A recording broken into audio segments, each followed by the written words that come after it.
আজকের ভিডিওতে আমরা দেখব অ্যান্টি হাইপারটেনসিভ ড্রাগ, অর্থাৎ কি যতগুলো মেডিসিন আছে উচ্চ রক্তচাপ কমানোর জন্য, অর্থাৎ কি হাইপারটেনশন ঠিক করতে, হাই ব্লাড প্রেশার ঠিক করতে যে যতগুলো মেডিসিন আছে সমস্ত মেডিসিনগুলোই দেখব। সেগুলো মেডিসিন এই যে অ্যামলোডিপিন মেডিসিনটা আছে বা টেলমাসার্টের মেডিসিনটা আছে, অ্যামলোকাইন, টেলমা, ঠিক আছে, মেটেক্সেল, এই মেডিসিনগুলো কোন গ্রুপ থেকে বিলং করে এবং এগুলো কোথায় প্রপার ইউজ করা হয়, এদের সাইড এফেক্ট কী আছে। তার সাথে সাথে আমরা এটাও দেখব যে হাইপার টেনশন যে রোগটা আছে, সে হাইপার টেনশন রোগটাতে প্রপার কোন মেডিসিন কখন দেওয়া হয় এবং এটা কার জন্য হয়, এটার নর্মাল রেঞ্জ কত আছে, কমন সিমটম কী আছে, সমস্ত কোনো কিছুই আলোচনা করব। তাই আপনারা ভিডিওটা শেষ পর্যন্ত দেখুন। আপনারা দেখছেন বং ফার্মা, আমি ফার্মাসিস্ট ফিরোজ আলম। চলো শুরু করি। প্রথমে আমরা দেখব যে অ্যান্টি হাইপারটেনসিভ ড্রাগ কাকে বলে। অ্যান্টি হাইপারটেনসিভ ড্রাগ অ্যাকচুয়ালি হচ্ছে এমন এক ধরনের ওষুধ যেটা ব্যবহার করা হয় use to treat hypertension. Hypertension means হচ্ছে কি হাই ব্লাড প্রেশার। কারো হাই ব্লাড প্রেশার হয়ে গেলে সেটাকে মেডিকেল টার্মে হাইপারটেনশন বলে। এই হাইপারটেনশনকে ঠিক করতে অ্যান্টি হাইপারটেনসিভ ড্রাগ বলে। অ্যান্টি মিনস হচ্ছে বিপরীত, হাইপারটেনসিভ মিনস হচ্ছে কি হাইপারটেনসিভ মানে হচ্ছে high blood pressure, drug means হচ্ছে মেডিসিনস, ঠিক আছে। মানে এমন কোনো কিছু মেডিসিন যেটা হাই ব্লাড প্রেশারের বিপরীতে কাজ করবে, অর্থাৎ হাই ব্লাড প্রেশারকে ঠিক করতে কাজে লাগবে। তাহলে এরপরে আমরা দেখব যে তাহলে হাইপারটেনশন জিনিসটা কি। হাইপারটেনশন হচ্ছে also known as high blood pressure. High blood pressure is when the pressure is your blood vessels is too high 140/90 mmHg, ঠিক আছে। হাইপারটেনশন হচ্ছে কি হাই ব্লাড প্রেশার, যখন আমাদের ব্লাডের ভেসেলের প্রেশারটা 140/90 mmHgর উপর সমান বা তার বেশি হয়ে যাবে, সেই কন্ডিশনটাকে আমরা কি বলবো, হাইপার টেনশন। তাহলে হাইপার টেনশনটা যদি আমাদের দেখতে হয় তাহলে আমরা দেখলাম কি দুটো দুটো আমরা মান পেলাম, একটা হচ্ছে 140 আর একটা হচ্ছে কি 90। একটা হচ্ছে এই 140টাকে বলে সিস্টোলিক আর এই নিচের 90টাকে বলে কি ডায়াস্টোলিক। সিস্টোলিক প্রেসার, তাহলে এখন সিস্টোলিকটা কি আর ডায়াস্টোলিকটা কি। Systolic pressure is the maximum blood pressure during the constructions of the ভেন্ট্রিকলস, মানে কি হার্ট যখন কনস্ট্রাকশন করছে, সংকোচন হচ্ছে, সেই যেটা ম্যাক্সিমাম যে ভ্যালুটা আসবে সেটা হচ্ছে সিস্টোলিক। যখন আমরা ব্লাড প্রেশারে নাপি যখন আমরা প্রথমেরটা শুনতে পাই সেটাকে আমরা সিস্টোলিক বলি, মানে উপরের যেটা প্রেশার সেটা, ঠিক আছে, সেটা হচ্ছে সিস্টোলিক প্রেশার। এবং ডায়াস্টোলিকটা কি, diastolic pressure is the minimum pressures recorded just period to the next construction, মানে কি হার্ট যখন আবার রিল্যাক্সেশন হয়, ঠিক আছে, যখন সম্পূর্ণ রিল্যাক্সেশনে চলে আসে, এটা সব থেকে মিনিমাম প্রেশার, সেটা হচ্ছে কি ডায়াস্টোলিক প্রেশার, যেটা আমরা নিচের প্রেশার বলি, ঠিক আছে। এরপরে আমরা দেখব যে নর্মাল ব্লাড প্রেশার রেঞ্জ কত। এটা তো বলে দিলাম আমরা যে 140/90 তার বেশি যদি হয় তাহলে সেটাকে হাই ব্লাড প্রেশার বলবো। তাহলে নর্মাল ব্লাড প্রেশার কি, নর্মাল ব্লাড প্রেশার ইউজুয়ালি কি 120/80 mmHgকে বলা হয়, ঠিক আছে। যদি কারো ব্লাড প্রেশার 120 সিস্টোলিক থাকে এবং ডায়াস্টোলিক 80 থাকে, ঠিক আছে, সেটাকে কি নর্মাল বলা হয়। যদি কারো ব্লাড প্রেশার 120 থেকে নিয়ে 139 সিস্টোলিক থাকে, মানে উপরের প্রেশারটা থাকে, আর 80 থেকে নিয়ে 89 বা 90 পর্যন্ত কি ডায়াস্টোলিক থাকে, তাহলে সেটা কি হচ্ছে pre hypertension condition. Pre hypertension condition means হচ্ছে হাইপারটেনশন হয়নি বাট হাইপারটেনশন হওয়ার সম্ভাবনা আছে, মানে ঝুঁকি আছে, সেই কন্ডিশনসটা।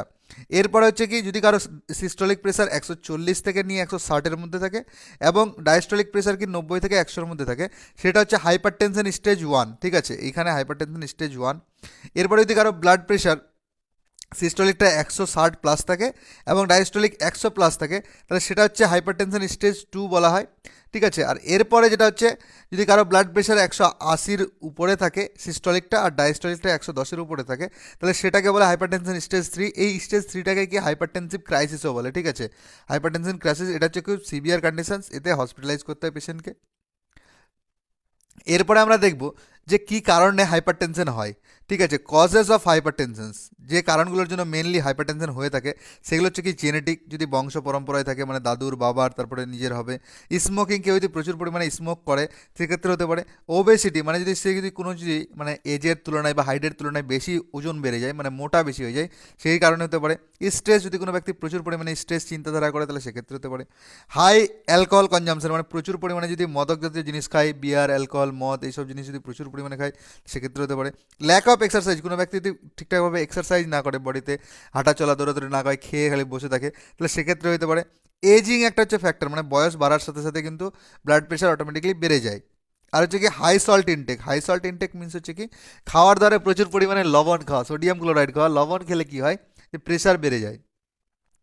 এরপরে আমরা দেখব যে সিমটমস অফ হাইপারটেনশন। যদি কোনো ব্যক্তির হাইপারটেনশন হয়ে যায়, মানে হাই ব্লাড প্রেশার হয়ে যায়, তাহলে সেক্ষেত্রে তার লক্ষণ কি দেখা দেবে? প্রথমত ডিজিনেস, মানে মাথাতে চক্কর মারবে, ঘুরবে। ইররেগুলার হার্টবিট, হার্টবিটটা কি ইরেগুলার হয়ে যাবে। নজিয়া, কারো কারো কি বমি বমি ভাব পাবে। ভমিটিং হতে পারে, ঠিক আছে। ফ্যান্টিং মানে হচ্ছে মাথা ঘোরা, মাথা ঘুরে যাচ্ছে। লো ব্লাড প্রেশার, কখনো কখনো হাই ব্লাড প্রেশার লোকের কি ব্লাড প্রেশারটা কমে যায়। ফ্যান্টিক, ঠিক আছে, ক্লান্তি ক্লান্তি ভাব বা ক্লান্তি।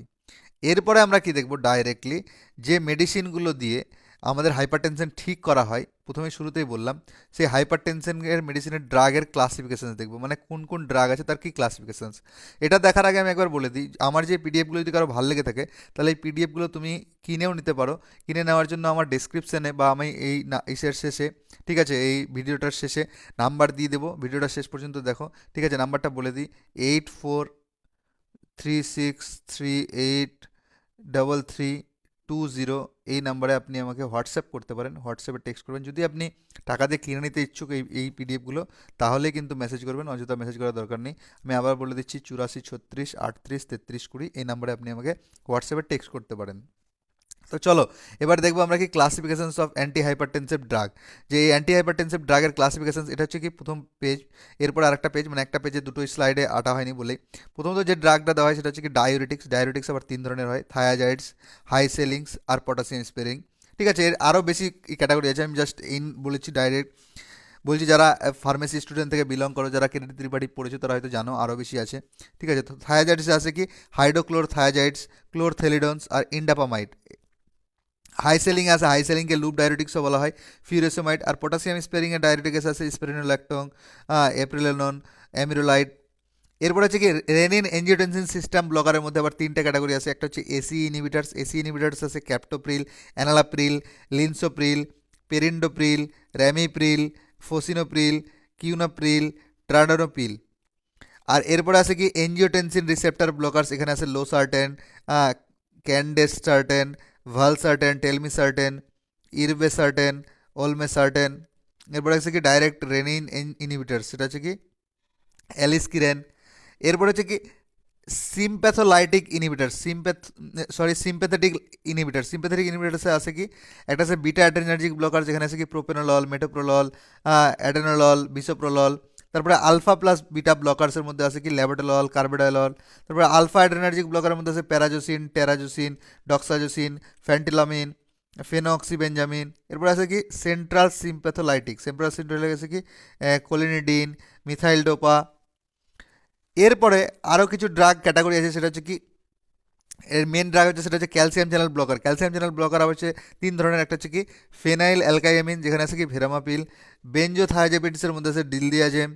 আর ডাইহাইড্রোপাইরিডিনসের মধ্যে আছে কি নিফেডিপিন, ফেলোডিপিন, অ্যামলোডিপিন, নাইট্রেডিপিন, লেসিডিপিন, লার্কেডিপিন আর কি বেনিডিপিন।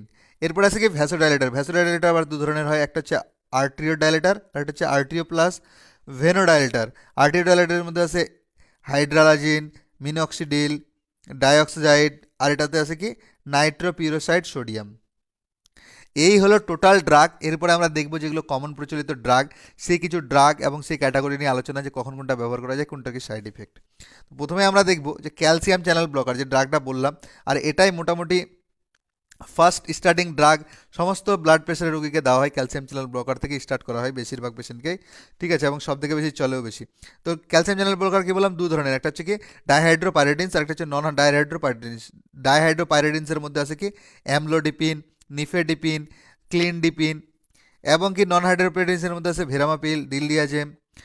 এই যে ক্যালসিয়াম চ্যানেল ব্লকার্সগুলো আছে সিসিবি, এগুলো মেনলি ব্যবহার করা যায় কি হাইপার টেনশনে। এইচটিএন মিনস হচ্ছে হাইপার টেনশন, ঠিক আছে, শর্টকাটে লিখে দিচ্ছি এইচটিএন। এনজাইনা, আরিথমিয়া। এনজাইনা মানে হচ্ছে কি চেস্ট পেন, ঠিক আছে, যখন আমাদের হার্টের কোনো ধরনের পেন হয় সেটাকে বলে এনজাইনা পেক্টোরিস। আরিথমিয়া মানে হচ্ছে রিদমটা চেঞ্জ হয়ে যাওয়া, ঠিক আছে, এক্ষেত্রে ব্যবহার করা যায়। এই যে অ্যামলোডিপিন ড্রাগটা আছে, এখানে ক্যালসিয়াম চ্যানেল ব্লকের মধ্যে সব থেকে বেশি চলে, এরকম কি পপুলার ব্র্যান্ড নেম অ্যামলোকাইন নামে আসে, স্ট্যামলো নামে আসে, অ্যামলোডেক নামে আসে।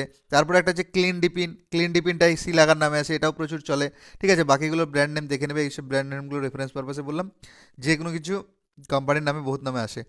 আর এরপরে এর কিছু সাইড এফেক্ট আছে ক্যালসিয়াম চ্যানেল ব্লকার, সেটা হচ্ছে কি এডিমা। এডিমা মানে হচ্ছে কি তো জল জমে যাওয়া, ফুলে যাওয়া। কনস্টিপেশন, এই যে ভেরামাপিল আছে, এই ভেরামাপিলে কি কনস্টিপেশন দেখা দিয়েছে, মানে কি কোষ্ঠীকাঠিন্য। আর হাইপোটেনশন মানে ব্লাড প্রেশার, হাইপার টেনশন মানে হচ্ছে কি হাই ব্লাড প্রেশার। যখন হাইপোটেনশন হয়ে যাবে, হাইপো মিনস হচ্ছে কমে যাওয়া, তার মানে ব্লাড প্রেশার কমে যাওয়া। এরপরে যেটা ক্যাটাগরি বলবো সেটা হচ্ছে কি, যে ক্যাটাগরিটা আমরা দেখবো সেটা হচ্ছে ডায়োরেটিক্স। ডায়োরেটিক্স দেখলাম, ডায়োরেটিক্স কি আমরা বললাম মেনলি 3 ধরনের হয় টাইপস। একটা হচ্ছে থায়াজাইডস ডায়োরেটিক্স, থায়াজাইডসের মধ্যে কি আছে হাইড্রোক্লোর থায়াজাইডস। লুপ ডায়োরেটিক্স, লুপ ডায়োরেটিক্সের মধ্যে কি আছে ফিউরেসেমাইড। আর পটাশিয়াম স্পেরিং ডায়োরেটিক্স, সেখানের মধ্যে কি আছে স্পাইরোনোল্যাকটোন। হাইড্রোক্লোর থায়াজাইডসের পপুলার ব্র্যান্ড নেম কি আমরা জানি যে অ্যাকোয়াজাইড নামে পাওয়া যায়। ফিউরেসেমাইড সব থেকে বেশি পপুলার চলে ল্যাসিক্স নামে পাওয়া যায়, ঠিক আছে। আর স্পাইরোনোল্যাকটোন কি অ্যালডেকটন নামে পাওয়া যায়। এগুলো পপুলার ব্র্যান্ড নেম। এগুলো ব্যবহার করা যায়, মেনলি ব্যবহার করা হয় কি মাইল্ড টু মডারেট হাইপারটেনশন, মানে একদম শুরু থেকে মাঝারি ধরনের হাইপারটেনশন ব্লাড প্রেশার, সেখানে মেনলি ব্যবহার করা হয় এডিমাতে। এডিমা মানে হচ্ছে কি বডির কোথাও জল জমে যাওয়া, ঠিক আছে, জল জমে ফুলে যাওয়া, সেটা হচ্ছে এডিমা। জল জমাটাকে বলে মেনলি এডিমা মেডিকেল টার্মে। সেই ক্ষেত্রে কি ডায়োরেটিক সব থেকে বেটার রেজাল্ট করে। ডায়োরেটিকের কাজই হচ্ছে বডি থেকে জল এবং কি যে লবণ আছে সেটাকে ইউরিনের মাধ্যমে বের করে দেওয়া, এক্সেসিভ ইউরিনের মাধ্যমে বের করে দেওয়া। এটার সাইড এফেক্ট হচ্ছে কি হাইপোক্যালেমিয়া। হাইপোক্যালেমিয়া মিনস হচ্ছে কি পটাশিয়ামের পরিমাণ কমে যাওয়া। আর ডিহাইড্রেশন মানে যেহেতু জল বেরিয়ে আছে তাহলে কি ডিহাইড্রেশন হবে। আর হাইপার ইউরেসেমিয়া, এগুলো হচ্ছে সাইড ইফেক্ট। এরপরে যেটা ক্যাটাগরি বলবো সেটা হচ্ছে এসি ইনহিবিটার্স। ইসি ইনহিবিটার্সের ফুল ফর্ম হচ্ছে কি এনজিওটেনসিন কনভার্টিং এনজাইম ইনহিবিটার্স। এখানে যে এক্সাম্পলগুলো আছে, যে ড্রাগগুলো আছে, সেটা হচ্ছে কি এনলাপ্রিল, র্যামিপ্রিল, ক্যাপ্টোপ্রিল। এগুলোর সব শেষে প্রিল আছে, সাফিক্স যদি মনে রাখতে চাও প্রিল। যেরকম কি ক্যালসিয়াম চ্যানেল ব্লকারে বললাম বলিনি, ঠিক আছে, সেখানে হয় কি ডিপিন, অ্যামলোডিপিন, নিফেডিপিন, ফেলোডিপিন, ক্লিনডিপিন। তো এরকম হচ্ছে কি এখানে আছে প্রিল প্রিল। তো এনালাপ্রিল, র্যামিপ্রিল, ক্যাপ্টোপ্রিল, ঠিক আছে। ক্যাপ্টোপ্রিল দেখতে পাচ্ছি ক্যাপ্টোপ্রিল। আর র্যামিপ্রিল সব থেকে বেশি পপুলার ব্র্যান্ড নাম কার্ডেস নামে পাওয়া যায় স্যানোফি কোম্পানির। এনালাপ্রিল এনাপ্রিল নামে পাওয়া যায়। এটা ব্যবহার করা যায় কি হাইপার টেনশন, হার্ট ফেলিয়ার, যদি কোনো ব্যক্তির হার্ট ফেলিয়ার হয় সেক্ষেত্রে ব্যবহার করা যায়। ডায়াবেটিক নিউরোপ্যাথিতে এটা ব্যবহার করা যায় না, ডায়াবেটিক পেশেন্টের জন্য একটা নার্ভের ব্যথা হয়ে থাকে সেক্ষেত্রে হয়। কিছু সাইড এফেক্ট আছে, সাইড এফেক্ট হচ্ছে কি ড্রাই কাফ হয় পেশেন্টকে, ঠিক আছে, হাইপার ক্যালেমিয়া দেখা দিয়েছে, তারপরে কি এনজিওএডিমা দেখতে দেখা দিয়েছে। কন্ট্রা ইন্ডিকেশনস, প্রেগনেন্সিতে এগুলো দেওয়া যায় না, ঠিক আছে, কোনো এসি ইনহিবিটার্স প্রেগনেন্সিতে দেওয়া যায় না, প্রেগনেন্সিতে রেকমেন্ড করা হয় না। এরপরে এটা দেখবো সেটা হচ্ছে কি এআরবিএস। এআরবিএস এর ফুল ফর্ম হচ্ছে কি এনজিওটেনসিন টু রিসেপ্টর ব্লকার্স। এখানে যে ড্রাগগুলো আছে সেটা হচ্ছে কি লো সার্টেন, টেলমি সার্টেন, ওমলে সার্টেন, এর সাফিক্স হচ্ছে কি সার্টেন সার্টেন যুক্ত থাকবে, ঠিক আছে। যেরকম কি ওমলে সার্টেনের পপুলার ব্র্যান্ড নাম হচ্ছে কি অলমেজেস নামে পাওয়া যায়। টেলমি সার্টেনের সব থেকে বেশি তোমরা সবাই জানো যে টেলমা নামে পাওয়া যায়, টেলমি কাইন, টেলমেড, টেলভাস এসব নামে পাওয়া যায়। লো সার্টেন কি লোসার নামে পাওয়া যায়। এগুলো ব্যবহার করা যায় কি হাইপার টেনশনে, ঠিক আছে, ডায়াবেটিক নিউরোপ্যাথিতে। এর সাইড এফেক্ট হচ্ছে কি হাইপার ক্যালেমিয়া, তবে এটা কোনো ধরনের কাপ প্রডিউস করে না। এর আগেরটাতে দেখলাম আমরা যে এক ধরনের ড্রাই কাপ সাইড এফেক্ট হিসাবে এই যদি কোনো মেডিসিনগুলো খাই তাহলে কি ড্রাই কাপ দেখা দেয়। আর এখানে যেরকম দেখলেন এসি ইনহিবিটার্সের সাইড এফেক্ট হিসাবে ড্রাই কাপ, মানে কি এসি ইনহিবিটার যদি কেউ লং টার্মে নেয় তাহলে তার কি ড্রাই কাপ দেখা দিতে পারে, মানে শুকনো কাশি দেখা দিতে পারে। তবে যদি কেউ এআরবি ব্লকার্স নেয় তাহলে কি হাইপার ক্যালামিয়ার সাইড এফেক্ট হচ্ছে বাট কি নো কাফ, কোনো ধরনের কাপ দেখা দেয় না। সেই জন্য কি safe alternative to ACE inhibitors if cough occur. যদি কোনো ব্যক্তির কাফ চলে আসে, সাইড এফেক্ট দেখা দেয়, তাহলে সেক্ষেত্রে এসি ইনহিবিটার্স ব্লক বন্ধ করে এআরবি ব্লকার্স দেওয়া হয়, মানে কি লো সার্টেন, টেলমি সার্টেন, অমলে সার্টেন যে কিছু রেকমেন্ড করা হয়। যদি কোনো ব্যক্তি র্যামিপ্রিল, ক্যাপ্টোপ্রিল, এনাপ্রিল এইসব খেয়ে যদি কারো কাফ দেখা দেয় তাহলে সেক্ষেত্রে কি এআরবি ব্লকার্স দেওয়া হয়। এরপর আমরা দেখব কি alpha adrenergic blockers. Alpha adrenergic ব্লকার্সের এক্সাম্পল হচ্ছে কি প্যারাজোসিন, ডক্সাজোসিন, মানে কি এটাতে জোসিন সাফিক্স লাগা থাকে, ঠিক আছে। এবং প্যারাজোসিনের পপুলার ব্র্যান্ড নেম হচ্ছে কি মিনিপ্রেস নামে পাওয়া যায়, মিনিপ্রেস এক্সরেল বা প্রাজোপ্রেস এক্সেল নামে পাওয়া যায়, ঠিক আছে। আর ড্যাক্সোজেন্সিনের পপুলার ব্র্যান্ড নাম হচ্ছে কি ডক্সাকার্ড নামে পাওয়া যায়।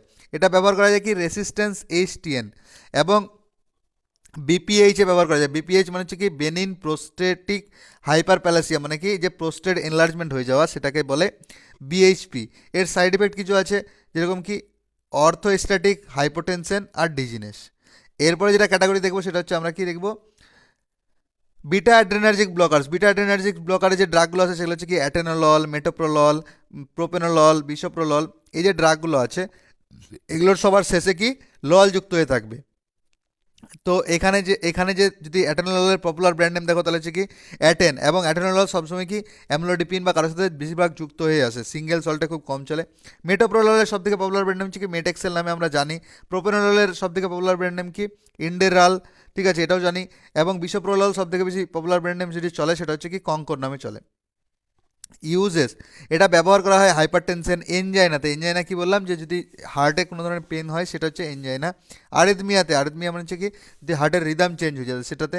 আর পোস্ট এমআই এর ফুল ফর্ম হচ্ছে কি মায়োকার্ডিয়াল ইনফ্রাকশন, ঠিক আছে। এবং এর কিছু সাইড এফেক্ট আছে যেমন কি ব্র্যাডিকার্ডিয়া, ফ্যাটিগ, ব্রঙ্কোস্পাজম এবং ডিপ্রেশন। এরপরে যেটা আমরা ক্যাটাগরি দেখবো সেটা হচ্ছে কি সেন্ট্রাল সিম্প্যাথোলাইটিকে এক্সাম্পল হলো কি ক্লোনিডিন, মিথাইল ডোপা।